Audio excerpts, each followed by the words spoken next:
Yo, I'm with a young lady, not who she's not just somebody who's in the community.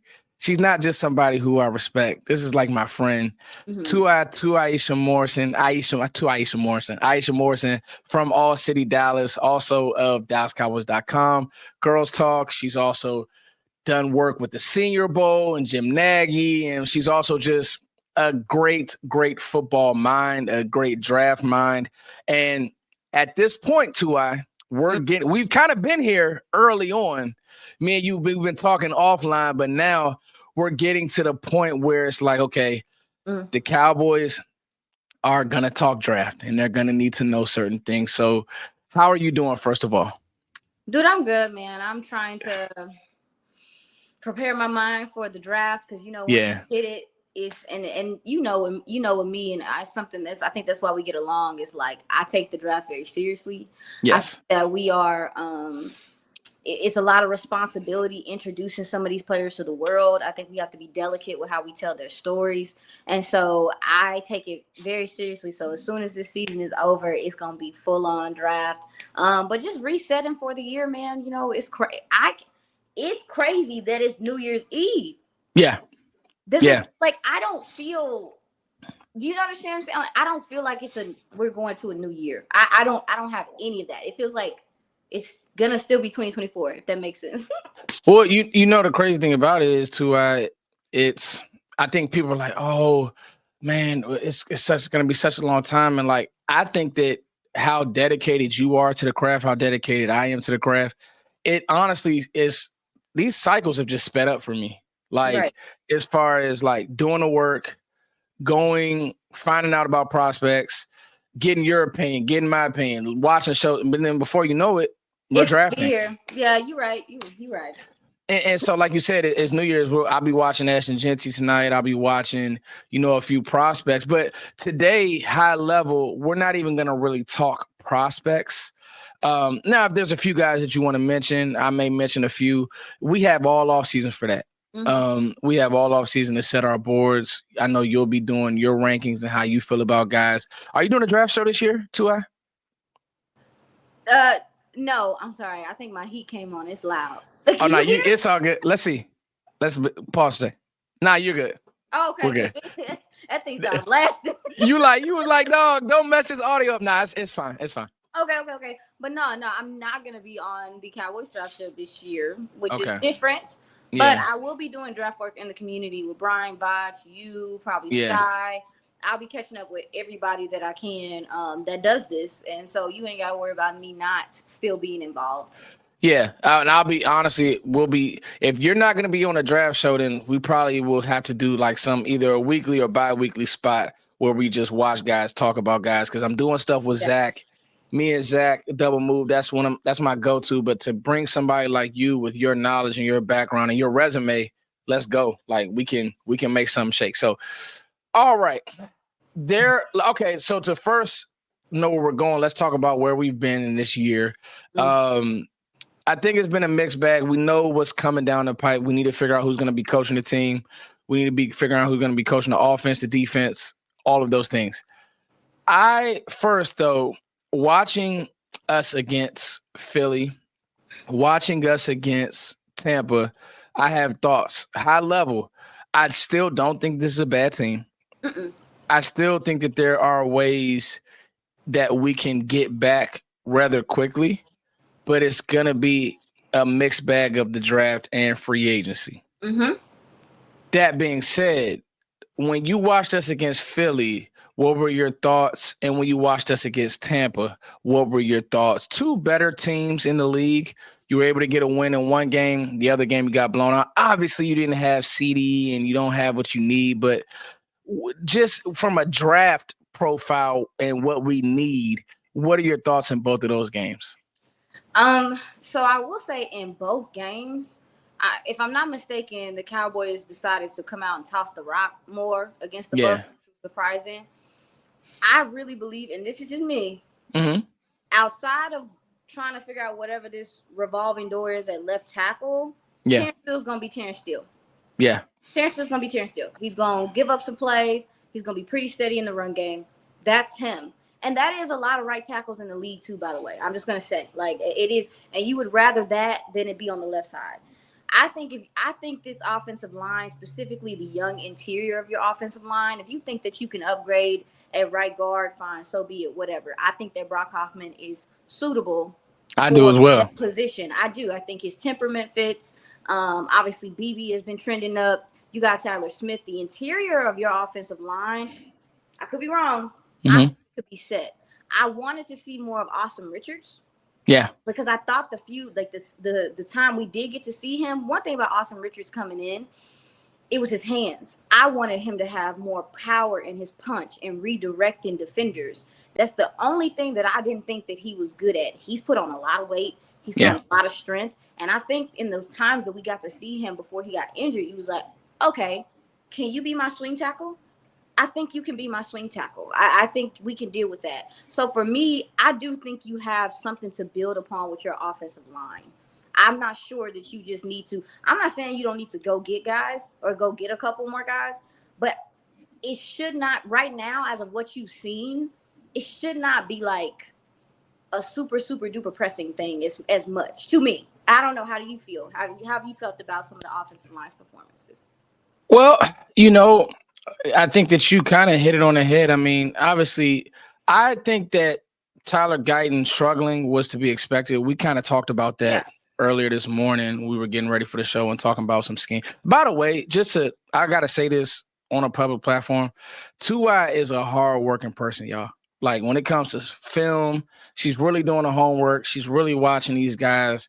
We're lucky to have her in the community. I mean that. We were talking film, and we were really getting into it. Like, really lover of ball, lover of football. So, Tua, you know how I feel. I make no bones about it. Left tackles are going to struggle year one. Like, find me one who won't, and they're not in the top 10, top 5. So, Tyler Guyton had his issues. I think 100% Cooper Beebe's a young star. I think that Tyler Smith is a young star. We were spoiled with Tyler Smith, right? This team was spoiled with a 21-year-old that went out there and was able to kick out to left tackle like it was nothing, right? So, cool. You have two mainstays, I think, on your offensive line. I think that Brock Hoffman in a 17-game season will be an above-average player at right guard. Could you try to upgrade that? Cool, you could, but I don't look at that as a need. And honestly, Terrence Steele has been better. Yes. Well, 100% listen, post June 1st, whatever. But the problem is Terrence Steele he's like level 10 of, he's like, if you go down the list of needs, he's like literally like 10, 11 down of like where I rank the needs and what we'll get into. And as far as, Philly's a good team. They're built the right way. I got to give them credit. Yes. Front is good. Defensively, they did some things. They lucked into Jalen Carter because he had the off the field, because he would have been a top 5 pick in that draft, and they've done a great job with him. Tampa's another team that's not going to let you run the ball, but I have thoughts watching the film. To me, Jimmy's and Joe's X's and O's. With Rico, when we talk about run game, he's gotten 1,000 yards, and everybody's going to throw that. They're going to talk about his efficiency numbers and the whole the success rate, and I understand that. But I also think that some of what my issue is you can't run the ball when teams are giving you light boxes and teams that don't defend the run well. Yeah, you've been able to have success running the ball. But when you're playing teams like Philly and teams like Tampa who feel comfortable fitting up the run certain ways, you haven't been able to. I think that's the Jimmy's and Joe's part of it. I think that this O-line run blocking as of late has been decent, but there's going to be games where you need a guy to make somebody miss. You need a guy to hit an explosive. You need a guy. Rico doesn't have a run over 30 yards. The Cowboys don't. Yeah, they don't have you know what I'm saying? So maybe that CD probably has a play over 30, but and so the explosive part of it, and then we'll get to my list and how I feel, but watching those two games, it really just hit like, man, this team for me, and I'm going to say it all off season, needs more juice. I think this defense is actually better than people think, but this team needs more juice. No. I agree in regard to Rico. And like, when you look at Rico and you look at so he does a little bit of everything well. like, or good. You know what I'm saying? Like, the guy can be a punisher runner. You can use him in the screen game. You can use him. I like his willingness in pass pro. I will say, I do think that his vision and his patience have improved as the years going on. But that Yeah. also too is building cohesiveness with that offensive line, right? You know what I'm saying? Like, he's learning. You can see him reading the defense better in general. His cutback decisions just better. But to your point, it's kind of been a one-man show. Like, you talk about the run game. It also, the fact that there isn't a running back behind him, I mean, you're using Turpin out the backfield to get run game because you don't have any depth behind him. We I watched think that play. I think that accounts for some of, teams being able to get a beat on your tendencies and things like that, because that's why teams have running back by committee. Mm-hmm. It's not just because we're trying not to wear guys out and stuff like that. No, it is to change the picture. It's to change the look. It's to change the feel. It's to be sudden to defenses. And so he also doesn't have that. I do think that Rico could be a good trend, like a player to help, with whatever rookie you bring in to be that second back or whatever. But like, yeah, I agree with you on the fact that, like, he's not like a wow player, Mm-hmm. but he is a guy that can get the job done. But when you're going up against other stars, you need guys that can really make people miss, like you were saying, and be explosive. So yeah, no, as far as that, so when you're talking about the list, I'm looking at the offensive line. I'm like, oh, okay, whatever. Mm-hmm. So to me, this last couple of games, I'm realizing what is a need, dog.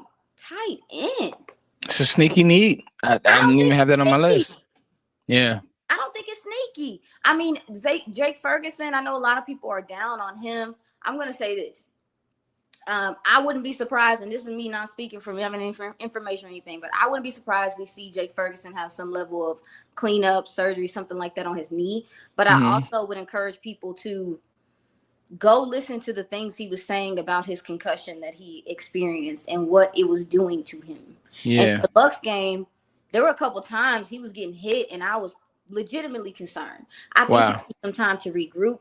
I just think that he needs, and we talk about, Dak going out and how it's benefited some players. I It's think hurt him. it's hurt him. It's hurt some. It's gonna hurt some players, dog. Like, it just is what it is, and I think it's hurt him maybe the worst. So I'm looking for another tight end that is a receiving threat, a real one. Like, Yeah. it just drives me nuts. Like, and it also limits your formations. It limits Yeah. things you can do when you don't have a tight end on the field that people honestly honor Yeah. at all. Yeah. Yeah. So I mean, listen, I'll be honest, when it comes to, a guy like maybe Tyler Warren, some type of a player that if they slip through the cracks and you feel like, you know what, he's that receiving type just player that we need. I mean, crazier things have happened, especially if you miss out on a weapon that you may need early on. You know what I mean? Because this team needs weapons. All right. what about Here, you? What you got? oh, I mean, so now this is what I want to do. I want to pull up. I want to actually. This will be kind of different, and it'll be fun. Okay. So I want to pull up my tweet. Kudos if you aren't. I mean, little. If you aren't following me on Twitter, I say kudos. But No. little shameless plug. If you're not following me or 2i on Twitter, make sure y'all go follow us because we like to talk ball with y'all good people. And so here's the deal. I put this out, and let's see. Let me see. Okay, there it is. So I put this out 2i, and I said, ranking the Cowboys' needs. Okay, these are my needs, and I went running back. Oh, Foots, you don't take a running back high. Okay. All right. Well, that's fine. That's how you feel. Cool. D tackle, corner, outside corner. Okay. That's important. And that's important. Receiver, which I probably would have had that flipped, but just watching Andrew Booth and watching what life could be, if we don't re-sign Jordan Lewis, just imagine if you had to play without, I mean, dude, imagine if Bland didn't come back and look so strong and like, whoa, what would that be like? Because, I mean, Kalen Carson, he's hurt. And, even when he was out there, it looked like a lot. It looked like a lot. I had the most hope for Kalen Carson in the world, but it looked like a struggle for Kalen Carson. That's okay. He's a 5th round pick for a reason.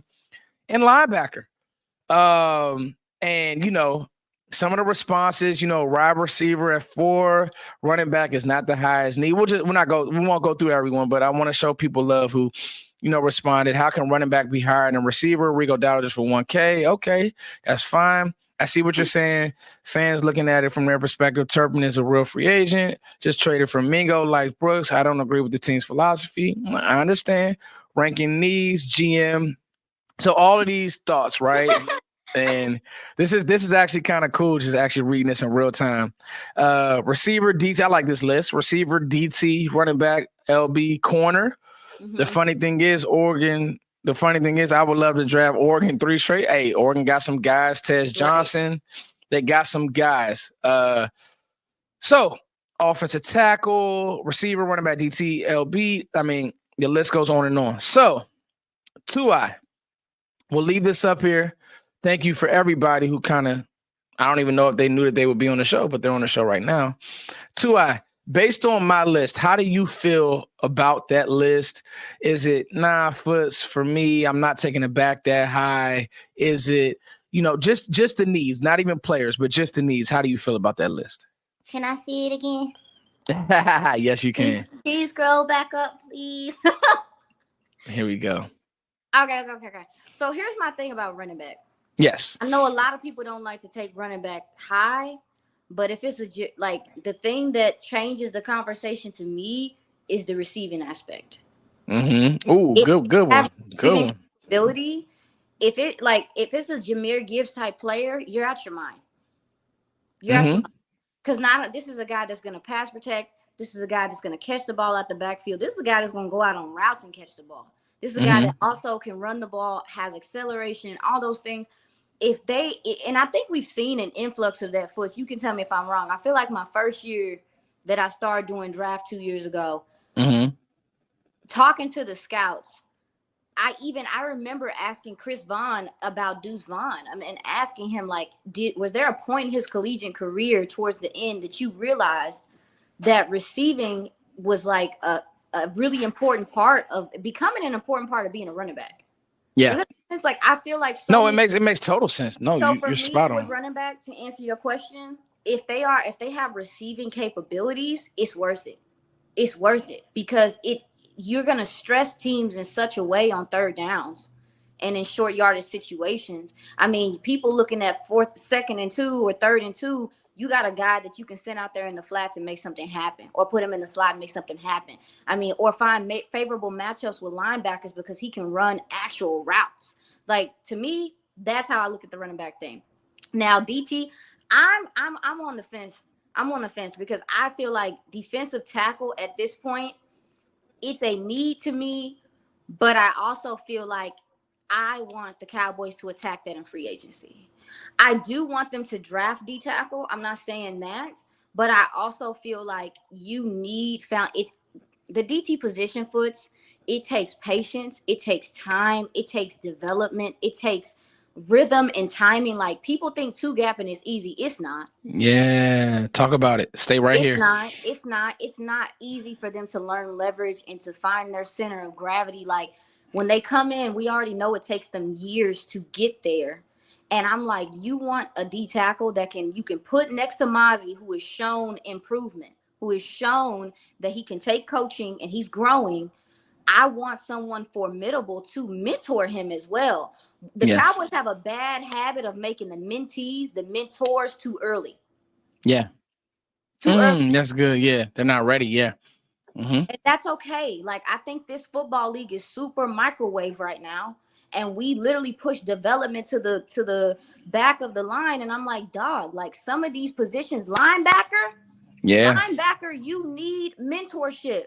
You need someone that's out there that has done it before. Eric Kendricks helping Amaris Luafau. Yes, you need someone to help these guys transition into those positions. Now, some guys can just take over in certain spots. But when you're talking about DT, linebacker, that type of stuff, man, so that's how I feel about DT. It probably is less of a draft need, like in those higher rounds, than I think. Now, I will say I know this DT class got some bangers. And I'm gonna tell you, it's gonna be hard. I mean, I was watching Ty Robinson from Nebraska, and I'm just like, sign me up, like, right now. big body, senior, like plays the right way. You can still use Mozzie. Mozzie's still on. Like now, you feel good about if you lose a Osa or a Chauncey with his frame and the way he plays football, you're okay. Like sign me up for that. So that's just one name, Walter Nolan. I mean, this is, like I said, we're not gonna go too deep into prospects, but yeah. So I agree with you 100%. Yeah. So for me, I think I might Foots. I'm tired. I don't know how to say this in a nice way. Wide receiver probably is the biggest need for me. Talk about it. Let's go right now, Tua. Wide receiver might be the biggest need for me. Like I might put wide receiver at 1. I might put running back at I might put running back at 2. I might put outside corner at 3. Yeah. I might put DT might be at the end of my list, and that's only because of draft. Like it's only because of the draft aspect of it. It's a need, but I want to attack it in free agency. But a wide receiver, dog, I literally sat there and watched the Cincinnati Bengals offensive line look like they were doing the electric slide. And they still were able to get the ball out to their receivers because they got a quarterback that can deliver it and they got guys that can win on the outside on their own. Yeah. I am begging, like, CD deserves a running mate. Yeah. He deserves someone that can, and again, he's going to get open regardless. He's going to make plays regardless, whatever. But stop making it hard on him just because. Put someone next to him that is formidable, that is going to actually threaten the defense and stress defenses. Like your offense does not stress defenses. If you add another receiver, that will stress defenses, and it's going to open up your run game as well. So for me, I'm ready for another receiver, dog. I'm not even going to hold you. So now I want you to get to the rest of your list, but I'm done. I'm gonna tell you. Okay, cool. So and so I want your thoughts on corner too, but let's put a pin in this and then we'll come back. So when you talk about receiver, I'm glad because we talked about this morning, and this is what I would say to people who love pre-snap motion and love gimmick offense. And I'm gonna tell you right now, the Bengals, and you watch film, they'll motion, but they also believe in, hey, we're gonna line up, and we know that T. Higgins will beat your corner too. We know that we just drafted Jermaine Burton. We know that we have the other guy. I can't even pronounce his name. Really good receiver. I'll find his name on the roster in a second. And then we also know that you guys have to set your defense to Jamar Chase because you guys, if you keep him, that last drive that Joe Burrow had against us, it was just like, I just knew that there was no way we were going to stop Jamar Chase, and we didn't stop Jamar Chase. And so the point is, like, they just say, hey, go guard this because we have good receivers and you can't. And by the way, Philly did the same thing for Jalen Hurts, and they don't even throw the ball as much as Cincy. Listen, the list goes on and on with teams who said, hey, I'll tell you another team. The Chargers sneakily, Quentin, oh man, it's not Jefferson. Quentin Johnson. I was just the J. These names just run together. But then they also drafted Ladd McConkey. So they're saying, okay, we'll have 2 guys that we know can win. 2 receivers that we know can win. So I just think that what you're saying about receiver, I'm not arguing with you because I'll say this, and this is how I feel about the running back position. Everybody will say, Rico, hey guys, I'm just here to tell you, there's not a defensive coordinator in the league who says, hey, when we playing Dallas, hey, let's circle Rico down. They're like, if he gets his 100, cool. How did he get to it? Did he score touchdowns? No, he did not. Is he giving you explosives? No. Like, let's look at explosives more than yardage. I want people to, like, I know we want to get into advanced stats. We want to get into efficiency, all of that stuff. How about touchdowns? How about explosives? How about how many long game breaking? Because, hey, guess what? You get Dallas over the 50, 40, it's points. Some type of points with Brandon Aubrey. It's when we're backed up around 2030. We don't have anybody who can make a game-breaking play outside of CeeDee Lamb. These long drives, it hurts us. So I know that's a long rant, but I understand what you're saying. Hey, you're getting coverage shaded to CD. Let's find somebody who can beat their man one-on-one consistently. Yeah, and that's what, and dog, like, it's so funny because at the beginning of the year, you heard people talking about the too high shell and all this stuff. You the Cowboys offense literally plays into the hand of what defenses are now. Like, Yeah. that's how you get people out of those shells. That's how you get the lid off of it, is you break it. You make them Yeah. pay. And to your point about explosives, I can't remember who they played who had a very good balance of explosives. I think you need to be a good balance of having explosive plays and then also being able to take the air out the football. Like, it's not as easy, but explosive plays keep defenses honest too. Like, they Yeah. already, and so for me, I'm like, I understand what you're saying about needing people who can really stress the defense. And when you were talking about the Chargers, another thing the Chargers did, you talking about what they did on the back end, Doc, I'm thinking about what they did on the front end. They literally drafted two of the best defensive linemen in this past draft class. And like you were saying, because they're so stressing, people have to allocate resources to them.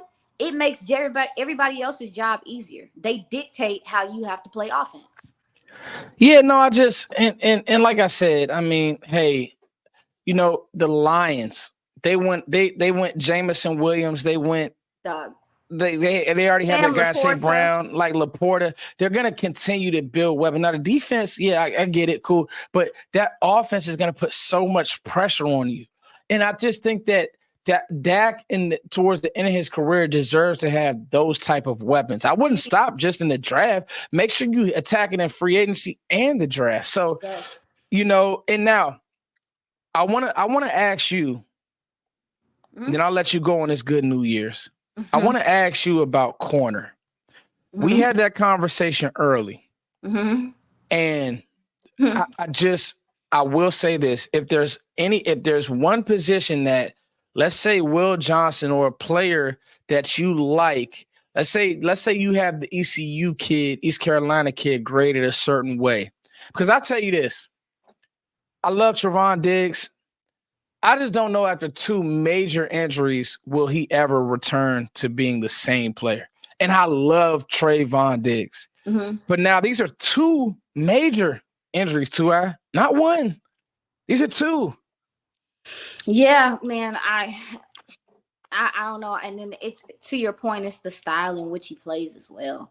Yeah. The way that, because the one thing about Trayvon that I think is really impressive and been impressive with him is his recovery speed and the way he's able to break on balls and use his length and those type of things. You do worry, is he going to be comfortable taking those risks and doing those things? Because I'll tell you what, I know that he was dealing with some things through the season from what they were saying, but I do think, like, you watch him on film playing safe. Yeah.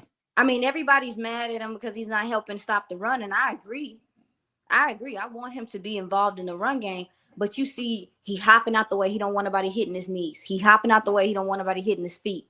Like, that's a part of the game that I think people don't talk about, Foots, is the actual real fear. And I can say, as someone that's had a major injury, the fear of you re-injuring yourself, sometimes that sets into guys, they play more safe, and that's how they get hurt again.